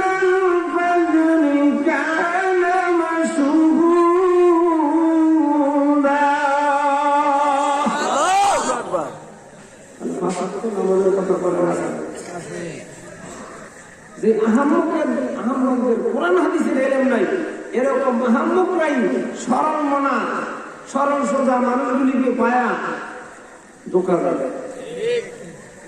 কথা বলছেন না? এ নবীর উম্মত, এরপরে সাহাবী জিজ্ঞাসা করেন, ইয়া রাসূলুল্লাহ, ইয়া আল্লাহর নবী গো, সুম্মা আইয়ুন, সময় মতো নামাজ আদায় করা আল্লাহর কাছে সবচাইতে প্রিয় ইবাদত। নবী গো, এরপরে আল্লাহর কাছে সবচাইতে প্রিয় ইবাদত কোনটা? আল্লাহ নবী বলেন, ওয়াবিল ওয়ালিদাইনি ইহসানা। এরপরে পিতা মাতার খেদমত করা, নামাজ সময় মতো নামাজ আদায় করার পরে আল্লাহ নবী বলেন, পিতা মাতার সাথে অনুগ্রহ করা আল্লাহর কাছে সবচাইতে প্রিয় ইবাদত, উত্তম ইবাদত। সুবহানাল্লাহ। ক্বালা সুম্মা আইয়ুন, ইয়া রাসূলুল্লাহ, ইয়া আল্লাহর নবী গো, এরপরে আল্লাহর কাছে কোন আমল সবচাইতে প্রিয়? আল্লাহর নবী বললেন, জিহাদু ফি সাবিলিল্লাহ। আল জিহাদু ফি সাবিলিল্লাহ, আল্লাহর রাস্তায় জিহাদ করা হলো। তারপরে আল্লাহর কাছে সবচেয়ে উত্তম আমল, আল্লাহর কাছে সবচেয়ে প্রিয় ইবাদতের পিতামাতার খেদমত করার পরে জিহাদ করা। তাহলে এই হাদিসে আল্লাহ নবী জিহাদের চাইতে পিতামাতার খেদমতের ফজিলত আল্লাহ নবী বলেছেন আল্লাহর কাছে জিহাদের চাইতে বেশি। খেদমতে হে মা দারুন ফে দারু কুল সুবহ শরম, খেদমতে হে মা দারুন ফে দারু কুল সুবহ শরম, আকেবাসি দরুদ আলম নেতনাম। খেদমতে হে মা দারুন ফে দারু কুল নেতিয়া গর, কাশাবি আসমান দৌলত বখতিয়ার। সুরে বলেন সুবহানাল্লাহ। ঘুমান আপনারা? মাঝে মধ্যে দেখে কিছু ঘুমায়। আমাদের দেশে মা বোনেরা হাঁস মুরগি পালাই দিল, জোরে বলেন, হাঁস মুরগি পাললে সেবা খাওয়ায়নি? কি খাওয়ায়? এই বলন্টের বাইরে একটা সেবা নিয়ে আসে, তাড়াতাড়ি হাঁস মুরগি গুলিয়ে বাইরে সেবা খাওয়াইলে চাইনি আল্লাহ একটু মুরগি হয় চাই আমাকে একটু ধরে একটু সেবা খাওয়াই দেয়, আল্লাহ মতো ঘুমবে একটু দূর হয়। গত বছর বলছিলাম নাকি, যারা ওয়াজের মধ্যে কাছের মধ্যে ঘুমাইব তারা ওয়াজের কন্ট্রোল করবে, খেলা শুনিয়ে করবে, বলছিলাম নাকি?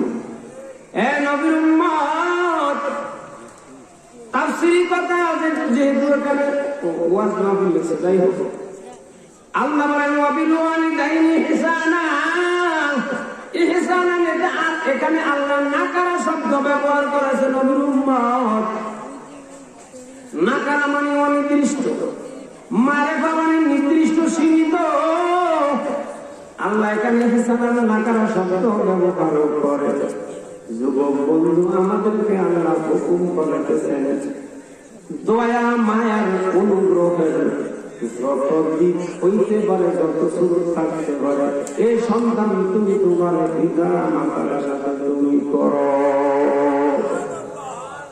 অর্থাৎ যত প্রকারের দয়া, যত প্রকারের অনুগ্রহ থাকতে পারে, সব ধরনের অনুগ্রহ সন্তান তুমি তোমার পিতা মাতার সাথে করো। এই জন্য আল্লাহ তাআলা ইহসান এখানে নাকার শব্দ আল্লাহ ব্যবহার করেছেন। তার মানে কি নবীর উম্মত, এ যুবক বন্ধু, ইহসান এখানে নাকার শব্দ ব্যবহার করে আমাদেরকে আল্লাহ হুকুম করতেছেন, এ যুবক সন্তান তুমি বিবাহের আগে তুমি তোমার পিতা মাতার সাথে অনুগ্রহ করো, বিবাহের পরও তুমি তোমার পিতা মাতার সাথে অনুগ্রহ করো। তুমি ছোট থাকতো পিতা মাতার সাথে অনুগ্রহ করো, তুমি বড় হয়ে গেল পিতা মাতার সাথে অনুগ্রহ করো। তুমি তোমার আর্থিক অবস্থা তুমি ভালো থাকলেও তুমি করো, তুমি ধনী থাকলেও পিতা মাতার সাথে অনুগ্রহ করো। তুমি গরিব হয়ে গেল তোমার পিতা মাতার সাথে অনুগ্রহ করো, জীবিত অবস্থায় তোমার পিতা মাতার অনুগ্রহ করো। পিতা মাতা মরে গেল তাদের সাথে অনুগ্রহ করো। এই জন্য আল্লাহ ইহসান নাকারা শব্দ আল্লাহ এখানে ব্যবহার করেছে। কিন্তু দেখা যায় বর্তমানে যুবকরা বিবাহের আগে পিতা মাতার সাথে অনুগ্রহ করে, বিবাহের পরে আর করে না। জোরে বলেন ঠিক কি? এ নবীর উম্মত, আমি একটা গানের মতো বলে থাকি, যদি এটা গান কিন্তু এটার মধ্যে শিকার কিছু আছে। তুমি তোমার পরিবারকে তুমি যতই ভালোবাসো না কেন যুবক বন্ধু, তোমার স্ত্রী তোমাকে ভালোবাসবে স্বার্থের বিনিময়ে, কিন্তু মা জননী তোমাকে আমাকে মোহাম্মত করে ভালোবাসে বিনা স্বার্থে। জোরে বলেন ঠিক? এ যুবক বন্ধু, তুমি কৃষি কাজ করে যখন মাঠে ঘাটের থেকে বাসায় আসবা, অফিস আদালত থেকে ডিউটি করে যখন তুমি বাসায় আসবা, ব্যবসা প্রতিষ্ঠান থেকে যখন তুমি বাসায় আসবা, মা জননী একবার তোমার আমার চেহারার দিকে তাকায়। মা জননী একবার তোমার আমার চেহারার দিকে তাকাবে। মা জননী আরেকবার তোমার আমার পেটের দিকে তাকাবে। ও সন্তান, আয় আমার বাবা আব্দুল্লাহ, রে বাবা তোমার চেহারাটা তো বলে দেখা যায় কেন রে বাবা? সকাল বেলায় তুমি মনে হয় খানা খাও নাই বাবা, দুপুরের খানার টাইম পার হয়ে যাইতেছে রে বাবা। মা জননী এখন পর্যন্ত তোমার জন্য কারা মুখে দেই না। আসো বাবা, মায়ের সঙ্গে আসো, আগে দুইটা খেয়ে নাও, আগে দুইটা চারটা ভাত খেয়ে নাও, তারপরে তুমি গোসল সারিও রে বাবা। মা জননী এখন পর্যন্ত তোমার জন্য মুখে খাবার দেই নাই। এ নবীর উম্মত, এই যুবক বন্ধু তোমাদের হাতে ধরে পায়ে ধরে বলে যাই, আমি মাওলানা আবু সাইদ আব্বাসী তোমাদেরকে বলে যাই, বলার থেকে আসছি কোনো পাল্টু কথা বলার জন্য আসি নাই। যুবক বন্ধু, তুমি তোমার স্ত্রীকে যতই মহব্বত করো না কেন, ভালোবাসো না কেন, তুমি যখন শহর থেকে বাসায় আসবা, মা জননী চাবে তোমার আমার চেহারা দিবে। না জানি আমার সন্তানটা সকালে দুপুরে কিছু খাইছে কি খায় নাই, চেহারাটা বাবা তোমার তো মনে দেখা যায় কেন? মা জননী আরেকবার পেটের দিকে তাকাবে, বাবা তোমার পেটটা কেন মিটের সঙ্গে লেগে গেল। কিন্তু তোমার স্ত্রী তোমার পরিবারকে তুমি তোমার বউকে যতই ভালোবাসো না কেন, তোমার চেহারার দিকে তাকাবে না, তোমার পেটের দিকে তাকাবে না, তাকাবে সবই ব্যাগের দিকে। আমার মার পেটটালি ঠিক মতো আছে। কাজ করিয়া ছেলে যখন বাড়ি চলে আসে, গায়ের ঘাম মুছিয়া হাতায় মাসারি রোয়া চলে। কাজ করিয়া ছেলে যখন বাড়ি চলে আসে, গায়ের ঘাম মুছিয়া হাতায় মাসারি রোয়া চলে।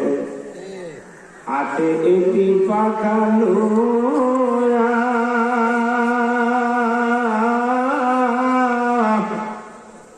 বাতাস দেয় মায় কোলে লইয়া গো, হাতে একটি পাখা লইয়া বাতাস দেয় মায় কোলে লইয়া গো।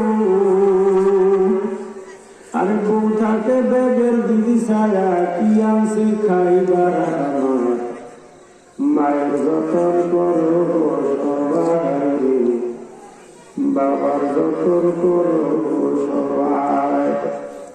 কাজ করিয়া ছেলে যখন বাড়ি চলে আসে, গায়ের গাম মুছিয়া হাতায় মাসারি রোয়া চলে। হাতে একটি পাখা লইয়া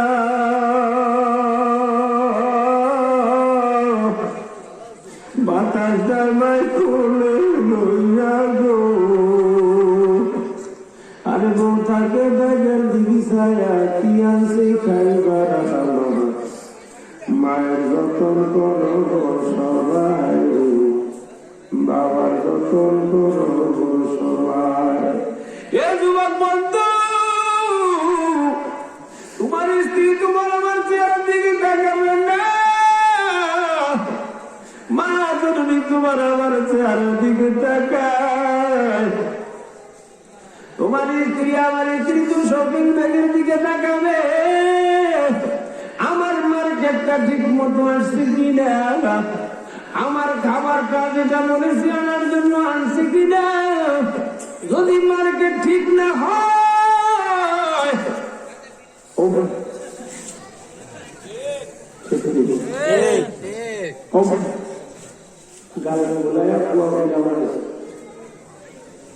কথা হবে না। যদি মার্কেট ঠিক মতো না আসে যুবক বন্ধু, তোমার সাথে কথা হবে না।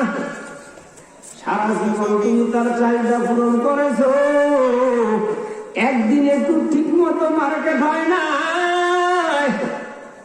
ওই গোলামের ঘরে আসলে আমার জিন্দিগিটা বরবাদ হয়ে গেল। ওর ঘরে আমার শান্তি হইল না, একদিন একটাই হ্যাঁ নবীর উম্মত, এ যুবক বন্ধু, তুমি তোমার আমার মায়ের সামনে কি করো? অনুগ্রহ করো। এ যুবক বন্ধু, এখন আমরা পিতা মাতার সাথে অনুগ্রহ করি না, গুরু বলেন ঠিক কিনা? এ যুবক বন্ধু, তোমার আমার পায়খানা ব্যাগ হয়েছে, মা জননী পেরেশান। তোমার আমার প্রস্রাবের ব্যাগ হয়েছে, মা জননী পেরেশান। তোমার আমার ক্ষুধা লেগে গেছে, মা জননী পেরেশান। তোমার আমার ঠান্ডা লেগে গেছে, মা জননী পেরেশান। তোমার আমার পানির পিপাসা লেগেছে, মা জননী পেরেশান। তোমার আমার পায়খানা হয় না, মা জননী পেরেশান। গভীর রজনীতে ডাক্তারের কাছে নিয়ে দৌড়ায়, ও ডাক্তার আমার সন্তান পায়খানা করে না জানি আমার সন্তানটা পায়খানা না করার কারণে পেট ফুলে মারা যায়। তুমি কেন পায়খানা তুমি কেন পায়খানা করি না, এই জন্য মা জননী পেরেশান। তুমি আমি কথা বলি না, 5 বছর 7 বছর 10 বছর বয়স হয়ে গেছে, সন্তান কথা বলে না। সন্তান কথা না বললে মা আব্বা মা পেরেশান। আমার সন্তান কেন কথা বলে না? সন্তান তোমার আমার জ্বর হয়ে গেছে, মা জননী পেরেশান। সন্তান নদীতে মাছ ধরার জন্য গেছে, প্রচন্ড জ্বর তুফান চলতেছে, সকলে ঘুমায়, মা জননীর চোখে ঘুম নাই। মা জননী একবার ঘর থেকে বের হয়ে যায়, আবার ঘরে আসে, মালিকের কাছে ফরিয়াদ করে, ও মালিক, আমার আব্দুল্লাহকে এই ঝড় তুফানের মধ্যে তুমি সুস্থ রাখিয়া মা জননীর কাছে পৌঁছাইয়া দাও। কত সন্তান মা জননীদের, কত সন্তানরা বিদেশে আছে, সৌদি আছে, কুয়েত আছে, কাতার আছে, নবীর উম্মত মালয়েশিয়া, সিঙ্গাপুর, আবু ধাবি, মালদ্বীপ, Nepal, Bhutan, America, Japan, German, Pakistan, Iraq, Iran, ফিলিস্তিনে নবীর উম্মত, ইসরায়েল, কত রাষ্ট্রে কত মায়ের সন্তান আছে। এই করোনার মতো মহামারী যখন আকারে ছড়ায়া যায়, কত মা জননী পেরেশান। ও মালিক, আমার সন্তানকে তুমি করোনা থেকে হেফাজত করো মালিক। বিদেশের বাড়ি করোনা আর করোনা, আমার সন্তানটাকে যদি সুস্থ এনে দাও মালিক। আমি আমাদের কাছের মাদ্রাসায় একটা ছাগল দান করে দিও। এই করোনার সময় যেই মা জননীর সন্তান বাড়ি করে নাই, বিদেশে কিসের বাড়িতে আছে মা জননী পেরেশান, সকলে ঘুমায়, মা জননী পেরেশান, মা ঘুমায়। এর সন্তান আর ওই পিতা মাতা, তুমি আমি পায়খানা না করলে মা জননী পেরেশান, আব্বা পেরেশান। কিন্তু পিতা মাতা যখন বৃদ্ধ বৃদ্ধা হয়ে যায়, যদি একটু বেশি পায়খানা করে, তুমি চেহারাকে বিকৃত করে ফেলো। এমন নাফরমান সন্তান আছে, মা বাবা বৃদ্ধ বৃদ্ধা হয়ে গেছে, রাত্রে পায়খানা বেশি করবে, এই জন্য রাত্রে ভাত দেয় না, রাত্রে মা বাবারে ভাত দেয় না। এর সন্তান, আমি কোরআন হাদিস দিয়া দলিল দিব, তোর জন্য জাহান্নাম ছাড়া কোনো উপায় নাই। ইম্মা ইয়াবলুগান্না ইনদাকাল কিবারা আহাদুহুমা আও কিলাহুমা ফালা তাকুল লাহুমা উফিন ওয়ালা তানহারহুমা ওয়া কুল লাহুমা কওলান কারীমা। আল্লাহ বলেন, হে সন্তান, তুই যদি তোর ইম্মা ইয়াবলুগান্না ইনদাকাল কিবারা আহাদুহুমা, এরে সন্তান, তুই যদি তোর পিতা মাতা দুইজন কিবারা বৃদ্ধ অবস্থায়, তুই যদি তোমার পিতাকে পাও, তোমার বৃদ্ধ অবস্থায় তোমার মাতাকে পাও, আও আহাদু আও কিলাহুমা, একজনকে পাও অথবা কিলাহুমা, দুজনকে পাও, আলা তাকুল্লাহুমা, তাদের সাথে বলিও না। কি বলিও না? তাদের সাথে শব্দ বলিও না। এর অর্থ হলো, এর সন্তান, এমন কথা পিতা মাতার সাথে বলিও না যে কথা বলার কারণে পিতা মাতা অন্তরে ব্যথা পেয়ে বলে, এই সন্তান যদি জন্ম না দিতাম, এমন বলে। এ নবীর উম্মত, এরপরে আল্লাহ বলেন, ওয়ালা তানহারহুমা, পিতা মাতাদেরকে ধমক দিও না। আল্লাহ বৃদ্ধ অবস্থার কথা কেন বললেন? পিতা মাতা যখন বৃদ্ধ বৃদ্ধা হয়ে যায়, তখন তাদের মেজাজ বাচ্চা ছেলে মেয়েদের মতো হয়ে যায়, একটু কথা বেশি বলতে চায়, একটু খাবার বেশি খাইতে চায়। কথা বলছেন? এ সন্তান, তুমি যেই দামের কাপড় পরিধান করবা, ওই দামের কাপড় পরিধান করা পিতা মাতাকে তুমি পিতা মাতার সাথে হেসান করলাম। তুমি দামি কাপড় করো, তোমার পিতা মাতাকে নরমাল দামের কাপড় পরাও, তুমি তোমার পিতা মাতার সাথে হেসান করবা না। এ যুবক বন্ধু, তুমি ভালো ভালো খাবার খাও, পিতা মাতার খবর রাখো না। তুমি পিতা মাতাকে নরমাল খাবার খাওয়াও, তাহলে তুমি তোমার পিতা মাতার সাথে হেসান করলা না। তুমি দামি গাড়ি দিয়া ঘোরো,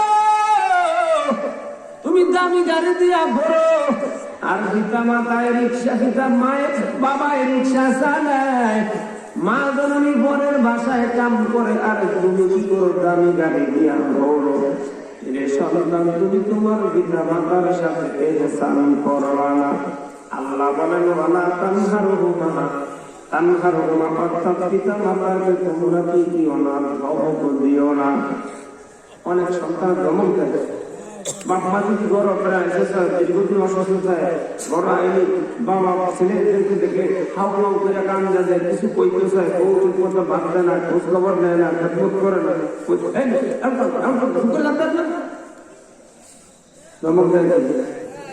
এত ভালো কোন কথা, বেশি কথা বল না, খুব করে থাকে, ধমক দেয়। কিন্তু এ নবীর উম্মত, আল্লাহ বলেন, ওয়ালা তানহারহুমা ওয়া কুল লাহুমা কওলান কারীমা।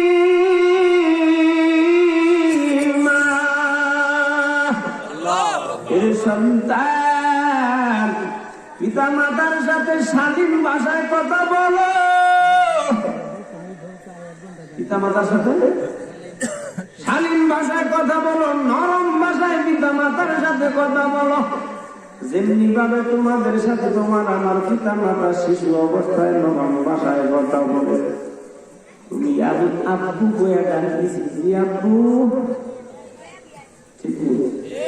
জি আব্বু। আব্বু আমি মাকে ডাক দিছি, আম্মু বলে ডাক দিয়েছি।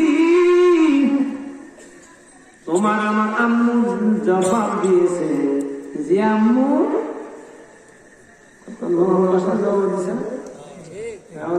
আব্দুল্লাহ এই না দিয়েছে বিলেত হারে হারি না, তুমি বলা বলে শুরু করছো, ঠিক আছে দমক দেন অবশ্যই আয়া সামনে দোকান বাড়িতে ব্যবসা করছেন, আয়া সামনে ঘুরে বলা বলে শুরু করছেন। এ যুবক বন্ধু, পিতা মাতা যখন বৃদ্ধ বৃদ্ধ হয়ে যায়, একটু কথা বেশি বলতে চায়। পিতা মাতা কথা বেশি বলে কেন? এই জন্য তাদেরকে ধমক দাও, এত কথা বলো কেন, এত কথা বলেন কেন? তোমার আমার বয়স যখন 8-10 বছর হয়ে গেল, তোমার আমার জবানে কথা নাই। মা জননী পেরেশান, আব্বা পেরেশান, আমার সন্তানটা কেন কথা বলে না? ও মালিক, আমার সন্তানের জবানটা খুলে দাও। তুমি আমি কথা না বললে মা জননী আব্বা পেরেশান, এখন পিতা মাতা কথা কেন বলে? এই জন্য তুমি ধমক দাও। এ যুবক বন্ধু, এই জন্য আল্লাহ বলেন ওয়াকুল্লাহুমা কওলান কারীমা।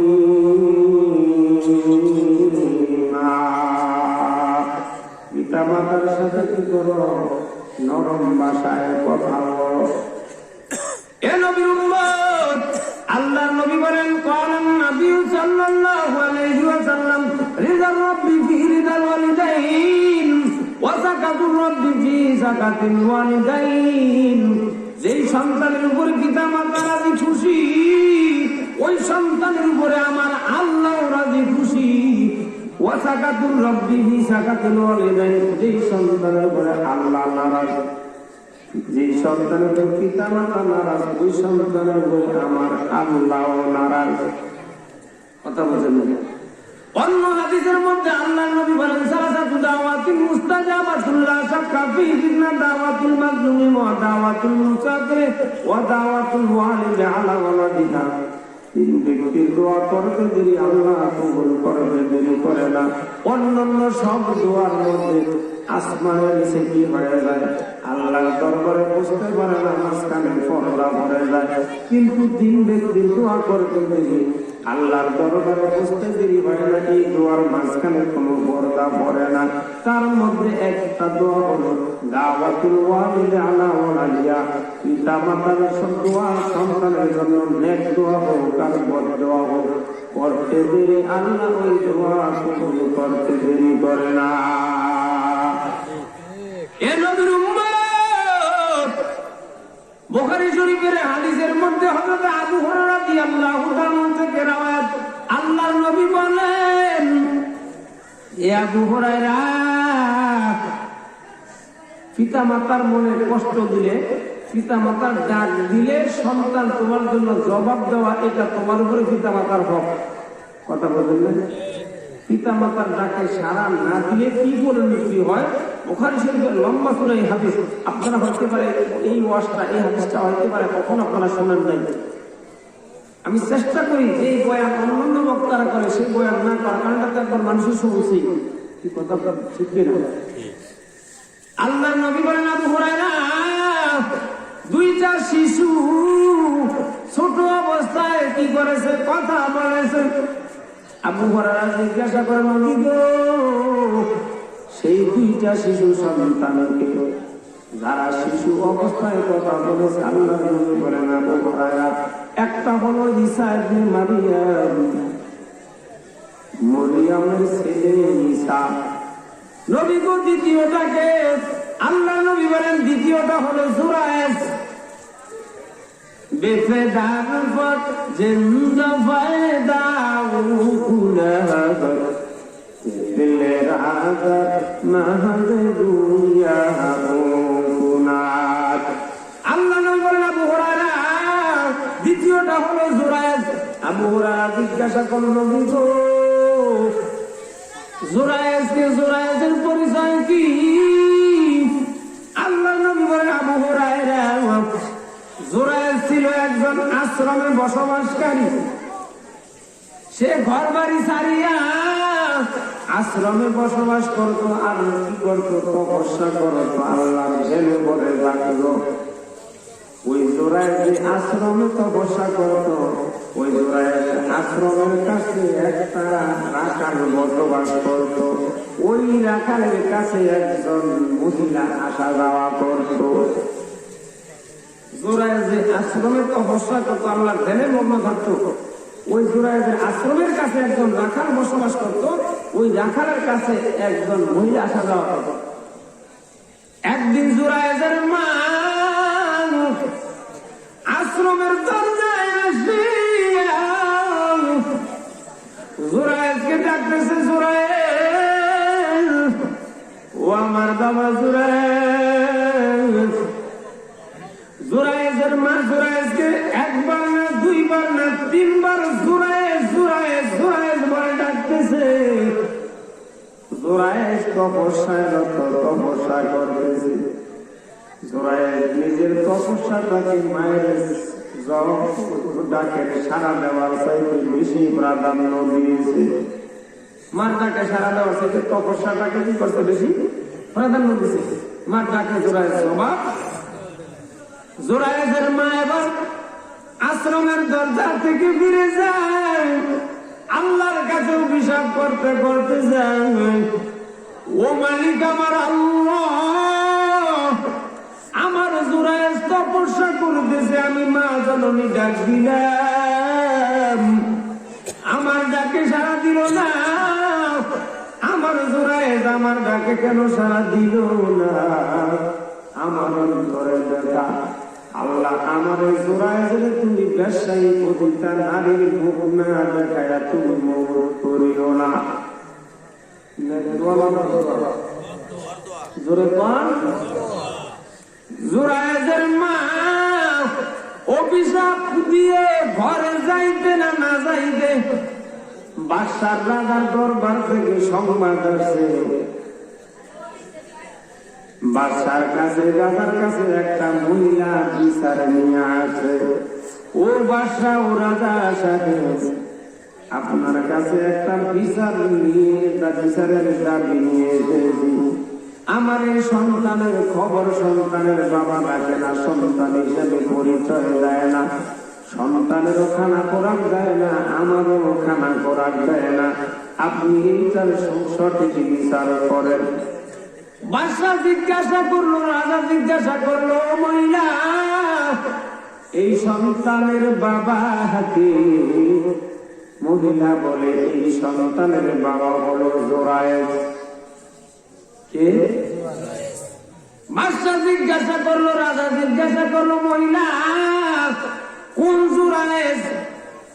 ওই যে আশ্রমে কি করে তপস্যা করে সেই জোরায়েজ এই সন্তানের বাবা। কি বলো? আশ্রমে যে তপস্যা করে সেই জোরায়েজ এই বাচ্চার বাবা? বলে হ্যাঁ। ও বাসায় রাজায় কয় তো আশ্রমে তপস্যা করে, বুজুর্গি ভাব দেখায়, ভিতরে ভিতরে আকাম করে, কথা বোঝেন নাই? এবার বাদশা রাজা প্রশাসনকে সৈন্যবাহিনীকে অর্ডার দিলেন, এ আমার প্রশাসন, এ আমার সৈন্যবাহিনী, জোরায়েজের আশ্রমটাকে হামার দিয়া হাতুড়ি দিয়া চূর্ণ বিচূর্ণ করে দাও। আর ওই জোরায়েজকে সুস্থ আনবা না, ইজ্জতের সাথে আনবা না। ওই জোরায়েজকে তার হাতগুলা গাড়ের সাথে শিকল দিয়া বান দিয়া, হাতগুলাকে গাড়ের সাথে শিকল দ্বারা বেঁধে মারতে মারতে আমার দরবারে হাজির করো। বাদশার অর্ডার, রাজার অর্ডার। সৈন্যবাহিনী চলে গেল জোরায়েজের আশ্রমের কাছে। আশ্রমের কাছে যায় জোরায়েজের আশ্রমটাকে চূর্ণ বিচূর্ণ করে দিল। জোরায়েজকে হাতগুলা গাড়ের সঙ্গে শিকল দিয়া বেঁধে মারতে মারতে রাজার দরবারে নিয়ে রওনা করো। পথের মধ্যে বাদশাহ দরবারে এখনো বসে নাই। বাদশাহ দরবারের কাছাকাছি জুরাইদের সামনে কয়েকজন পতিতা ব্যবসায়ী নারী ভরে গেল। ব্যবসায়ী পতিতা নারী বলছে, মায়ের অভিশাপ করছে, আমার জুরাইদের ব্যবসায়ী নারীর মুখ না দেখায় তুমি আল্লাহ মুখ দিও না। এখন তো ব্যবসায়ী নারী জুরাইদের সামনে পড়ে গেছে। আমাদের গ্রামের ভাষায়, অশালীন ভাষায় বলে মুস্কি, বলে কি না? তার মানে কি জোরাইদের মায়ের কইছে যে আল্লাহ ওরে এই মহিলার মুখ না দেখে তুমি মোট করিও না।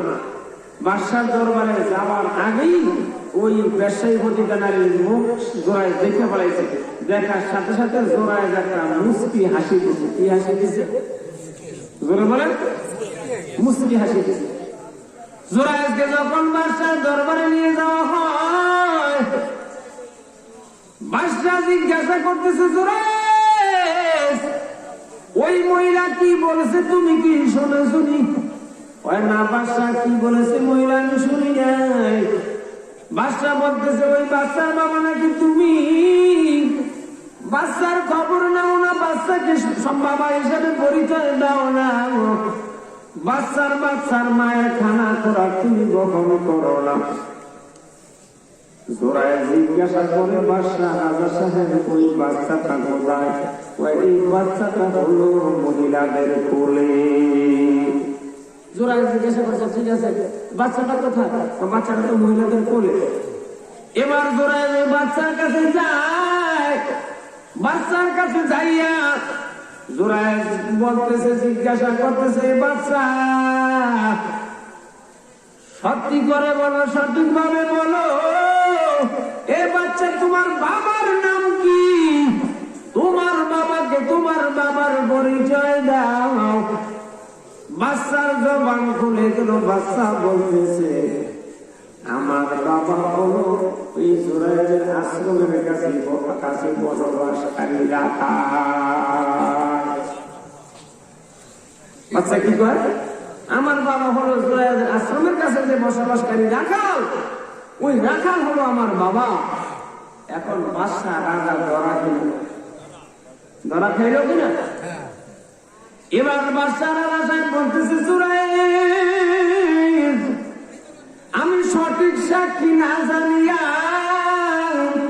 সঠিক তথ্য না নিয়া, ও জোরাইদ তোমার আশ্রমটাকে আমি চূর্ণ বিচূর্ণ করে দিয়েছি। জোরাইদ তোমার কাছে আমি অনুমতি চাই, তোমার আশ্রমটাকে আমি স্বর্ণ দিয়ে করে দিব না, রূপা দিয়ে নির্মাণ করে দিব। জোরাইদ বলতেছে, ও বাদশা সাহেব, ও রাজা সাহেব, আমার স্বর্ণ রূপার আশ্রমের প্রয়োজন নাই। আমার যে মাটির আশ্রম ছিল, আমাকে মাটির আশ্রম নির্মাণ করে দেন। এবার বাদশা রাজা সাহেব জোরাইদকে জিজ্ঞাসা করলো, ও জোরাইদ, এই বাচ্চার বাবাকে একটা বিষয় জানতে পারলাম। ও জোরাইদ তোমার কাছে দ্বিতীয় একটা বিষয় জানতে চাই।